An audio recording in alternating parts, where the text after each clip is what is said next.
आजच्या कार्यक्रमाचे प्रमुख अतिथी ज्यांच्या नेतृत्वात महाराष्ट्र आपण जिंकला असे प्रदेशाध्यक्ष माननीय जयंतराव पाटील साहेब, जिल्ह्याचे अध्यक्ष गव्हाणे साहेब, माजी आमदार भांबळे साहेब, गंधाट साहेब, विचार मंचावरील सर्व प्रमुख पदाधिकारी आणि जिल्हाभरातून आलेले माझे बंधू भगिनींनो, मी जास्त वेळ घेणार नाही, फक्त 2 मिनिटं मिळणार आहे. आज 2 मिनिटं याच्यासाठी की आपल्याला नियोजन करायचं. 2019 ला वंचित बहुजन आघाडीला किती मतदान होतं या मतदारसंघात? 1.5 लाख. आता किती झालं? 96,000. नाही, 96,000.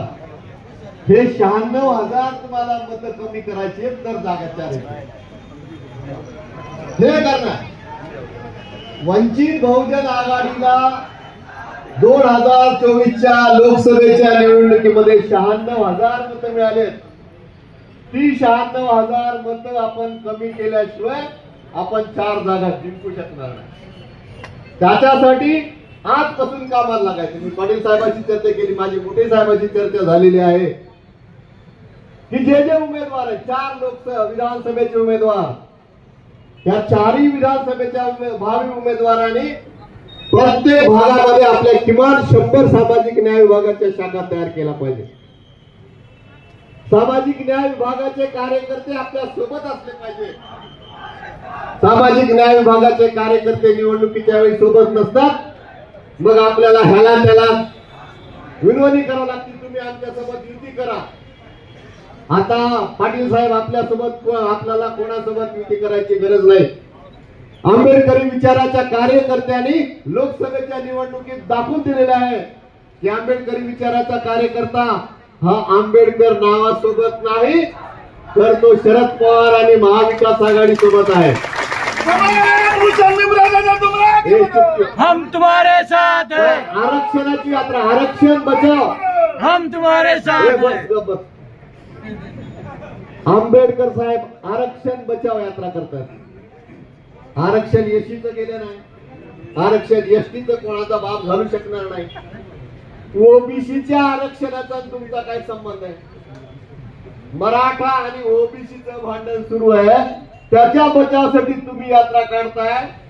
अरे 2 वर्षापासून महाविकास आघाडी सरकारने अनुसूचित जातीच्या लोकांचा जो छळ केलाय त्याच्याबद्दल तुम्ही एक शब्द बोलत नाही. विद्यार्थ्याला स्कॉलरशिप मिळाली नाही, रमाई घरकुलचा निधी नाही मिळाला. 150 दिवसापासून पीएचडी करणारी माझी मुलं आझाद मैदानावर, बार्टीवर, आझाद मैदानावर लांब मार्च काढला भर पावसात. त्या माणसाला जाऊन या नेत्याला भेट द्यायला वेळ नाहीये. आणि मग इतर मात्र जरांगे काय करते, अरे तुझं काय चाललंय, तुझं बघ ना जय भीमची काय अवस्था आहे. पाटील साहेब 2 वर्षामध्ये जय भीमच्या सगळ्या अधिकाऱ्याची मंत्रालयात प्रचंड हाल आहे. जेव्हा जेव्हा महाविकास आघाडीचं सरकार येतं, काँग्रेसचं सरकार येतं, तेव्हा जय भीमच्या अधिकाऱ्याला चांगल्या पोस्टिंग मिळतात. आमच्या अनेक IPS दर्शक रामायण आपल्या जिल्ह्याचे पोलीस अधीक्षक किती कडक होते. कॉन्स्टेबल इतके काम नसेल अशा ठिकाणी ऍडिशनल DGच्या दर्जाला दिलं. हे सगळं आपल्याला बदलायचं आहे. पण पाटील साहेब तुम्हाला आपल्या सगळ्या आंबेडकरी कार्यकर्त्याला कोणालाही कोणाच्या दारात जाण्याची गरज पडू नये. आपले आपले कार्यकर्ते तयार करा. भांबळे साहेबांची माझी प्लॅनिंग झाली. हिंगोली आणि परभणी जिल्ह्यात भीमराव हत्यारे संबोधी मित्र मेळाच्या शाखा काढल्यात. गावात गेले की शाखा कार्यकर्त्याचं मंच कधी बोलवायचं मी आता ठरलंय. माझं आदरणीय पवार साहेबांसोबत सुद्धा बोलणं झालं की या 2 महिन्यामध्ये मराठवाड्याचे 8 जिल्हे आणि जिथं वंचित आघाडीचा प्रभाव आहे असा बुलढाणा, वाशिम, अकोला, हिंगोली या सगळ्या जिल्ह्याच्या कार्यकर्त्याचा इथं आपण, पण त्याच्या अगोदर 2 महिने काम करावं लागेल. प्रत्येक विधानसभा मतदारसंघामध्ये 4-4, 5-5 हजार कार्यकर्त्यांची फौज उभी करावी लागेल. तेव्हा जयंत पाटील साहेब, माननीय शरदचंद्रजी पवार साहेबांच्या उपस्थितीत साधारणतः 15 सप्टेंबरच्या दरम्यान आपण जेव्हा 1 लाख लोकांचा इथं मेळावा घेऊ, तेव्हा या 4ही जागा आणि मराठवाड्यामध्ये वंचित बहुजन आघाडीचं वर्चस्व संपवण्याची गरज आहे. आजही माझे ग्रामीण भागातले लोक म्हणतात, हे भांबळे साहेब तुमच्यासाठी ऐकून घ्या, आपल्याला हे देत नाही आणि ते देत नाही, मग बाबासाहेबांच्या रक्ताला मत दिलं तर काय जात. आता आपल्याला समजून, म्हणून मी भांबळे साहेबाला सांगितलं की पहिले त्या कार्यकर्त्याला सामाजिक न्याय विभागाचं पद द्या, त्याला म्हणा की हे वार्डाचा अध्यक्ष तू, पंचायत समितीचा अध्यक्ष तू, जिल्हा परिषदचा अध्यक्ष, या कार्यकर्त्याची फौज सगळी उभी राहील, तेव्हा हे आपल्या 4 जागा प्रचंड मत. तुम्ही किती मताने पडलात बांबे साहेब? 1600. आणि तिथं वंचित बहुजन आघाडीला किती मतं मिळाले? 13,000. किती फरक आहे? हा सगळा फरक आपल्याला करायचा, मागासवर्गीय सेल सक्षम करायचंय. आणि पाटील साहेब तुम्हाला माझ्या राज्यासाठी ज्याच्यावर ओरड आहे ते तुम्हाला मुद्दा म्हणायचा, तुम्ही राज्य लेवलवर घ्या. मित्र हो, हे मुख्यमंत्री दर्शन योजना काढली. त्यांना माहिती आहे की आपण ऑक्टोबरला मुख्यमंत्र्यांनी तीर्थयात्रेला कोणाला न्यावं आमचा त्याला विरोध नाही, पण सामाजिक न्याय विभागाच्या निधीतून जर ही योजना चालणार असेल तर कुठलाही आंबेडकरी कार्यकर्ता सहन करून घेणार नाही. इथे पर्यटन महामंडळ आहे, पर्यटन संचालन आहे, पर्यटन मंत्रालय असताना त्याचा बोध सामाजिक न्याय विभागावर येणं आणि सामाजिक न्याय विभागाच्या राज्यभरामध्ये समाज मीडियावर आंदोलन चालू आहे. तर ही तीर्थक्षेत्र योजना सामाजिक न्यायाच्या बोकांडीवर ज्या मुख्यमंत्री शिंदेने दिलेली आहे ती पुन्हा त्यांच्या बोकांडीवर घालावी, आपल्याला त्याच्याशी काही संबंध नाही. आणि जाता जाता एक सांगतो, परवा एक माणूस म्हणाला आपल्याला ठोकून काढा,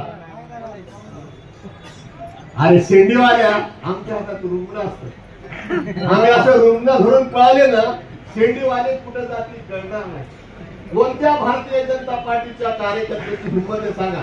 तुम्ही सगळे बसल्यावर समोरासमोर येऊन समोरासमोर येत नाही, इकडून ईडी लाव, सीडी लाव, हे लाव, ते लाव. त्याच्यामुळे जेव्हा आपण त्यांनी ठोकून काढायचं, तो ठोकण्याला रुग्णाने उत्तर द्यायचंय, तरच आपण भारतीय जनता पार्टी या परभणी जिल्ह्यात नामशेष केल्याशिवाय राहणार. तसंही भारतीय जनता पार्टीचं काही नाही, सगळे उदार लोक आहेत. आणि उदार लोक भांबे साहेब पुन्हा ते बघा, तुम्ही जयंत पाटील साहेबांना सांगून ठेवा, पुन्हा हे निवडणुकीच्या तोंडावर येतो बघितले, मी पहिले जुना साहेब तुमचाच होतो, पाया पडायला हे लोक फार माहीर आहेत. तर त्या लोकांना शेंडीवाले कुठे जातील कळणार नाही. कोणत्या भारतीय जनता पार्टीच्या कार्यकर्त्याची हिंमत आहे सांगा? तुम्ही सगळे बसल्यावर समोरासमोर येऊन समोरासमोर येत नाही, इकडून ईडी लाव, सीडी लाव, हे लाव, ते लाव. त्याच्यामुळे जेव्हा आपण त्यांनी ठोकून काढायचं, तो ठोकण्याला रुग्णाने उत्तर द्यायचंय, तरच आपण भारतीय जनता पार्टी या परभणी जिल्ह्यात नामशेष केल्याशिवाय राहणार. तसंही भारतीय जनता पार्टीचं काही नाही, सगळे उदार लोक आहेत. आणि उदार लोक भांबे साहेब पुन्हा ते बघा, तुम्ही जयंत पाटील साहेबांना सांगून ठेवा, पुन्हा हे निवडणुकीच्या तोंडावर येतो बघितले, मी पहिले जुना साहेब तुमचाच होतो, पाया पडायला हे लोक फार माहीर आहेत. तर त्या लोकांना समजून सांगा. आणि स्वाभिमानी आपण लोकसभेला बंडू जाधव साहेबांना ज्या प्रचंड मताने निवडून आलं, जयंत पाटील साहेब जसं जयभीमवर लक्ष तसं माझ्या मुस्लिम बांधवावर पुन्हा लक्ष द्या.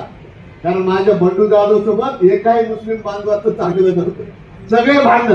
आम्ही सगळ्याला समजून सांगितलं की बंडू जाधवकडे आपल्याला बघायचं नाही, आपल्याला संविधान वाचवायचंय, आपल्याला मोदी घालवायचा. मित्र हो, मोदी गेल्यातच जमाय. मोदी आणि शहावर आज भीक मागायची वेळ आली त्याच्या दारात, हेच आपलं यश आहे. आणि भविष्यामध्ये आपण सगळे मेहनत केलो तर आपला राष्ट्रवादीचा मुख्यमंत्री होईल, किंवा आपण काही भांडण केलं पण महाविकास आघाडीचा मुख्यमंत्री झाल्याशिवाय राहणार नाही. आणि भांबळे साहेब, तुम्ही जे कार्यकर्ते मदत करतील, हे सगळे कार्यकर्ते माझे भविष्यामध्ये उद्या महापालिका, नगरपालिका, जिल्हा परिषदामध्ये आणि महामंडळामध्ये सत्तेवर गेले पाहिजे, हे आपण प्रामुख्याने बघा. विजयरावजी गव्हाणे साहेब गणभरपणे या जिल्ह्यामध्ये नेतृत्व सांभाळते, तो असाच पाठीशी आशीर्वाद ठेवा. विजयरावजी गव्हाणेचा, अण्णासाहेब गव्हाण्यापासून पिंडच आहे की सगळ्या समाजाला घेऊन चालण्याचा, त्याबद्दल या जिल्ह्यामध्ये चांगलं काम चालू आहे. आणि जयंत पाटील साहेब, घार उडे आकाशी लक्ष त्याचं पिला पाहिजे, सगळीकडून लक्ष आहे. आणि पुन्हा हा जिल्हा हा एकेकाळी जसा म्हणजे पवार साहेबाला एस काँग्रेस पासून या जिल्ह्याने प्रेम दिलेलं आहे, पुन्हा भरभरून हा जिल्हा प्रेम देईल असं आश्वासन आपल्या वतीने जयंत पाटील साहेबाला देतो. माझं भाषण संपवतो. जय हिंद, जय महाराष्ट्र, जय भीम, जय राष्ट्रवादी. गंगाखेड विधानसभा मतदारसंघाचे आमदार